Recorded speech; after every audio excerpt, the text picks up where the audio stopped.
On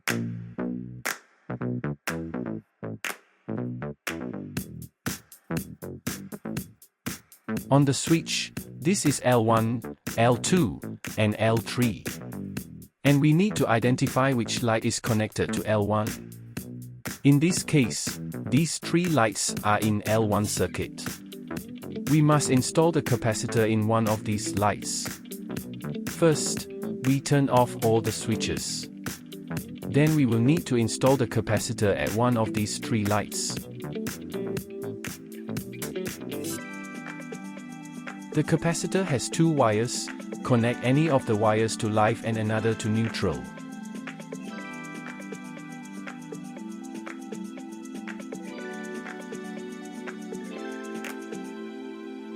It should look like this once it is added on. Then, we connect the wires back into the wire connector and install the downlight back onto the ceiling.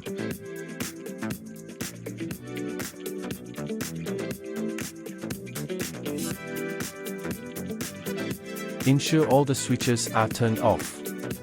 Using a test pen, we identify the incoming live wires. The live wires should light up the test pen. All the external looping wires are the live wires. We will need to combine all the long wires that are connected to the looping connections. In this case, we only have two long wires connected to the looping wires. So we will need to combine these two wires together.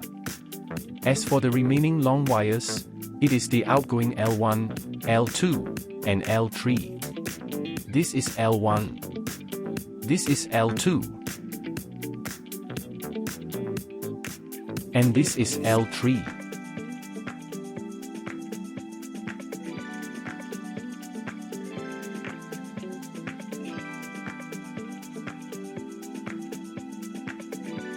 To install the switch, first we need to turn off the main power to the switch.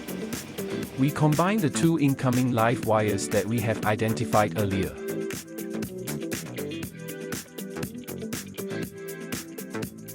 Connect it to the L-in terminal on the smart switch.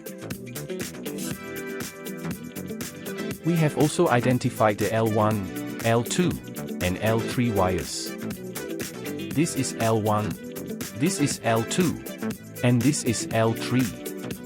Remove and connect it from the previous switch to the L1, L2, and L3 terminal on the smart switch.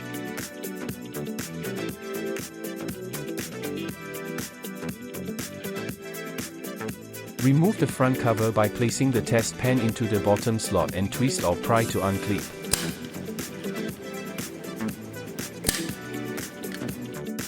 Place the switch module onto the wall and tighten the screws. Clip on the top of the switch cover first, then press the bottom to clip on. Ensure all four sides are clipped on properly to avoid any issue when pressing the switch. Finally, we turn on the main power to the switch and test the switch.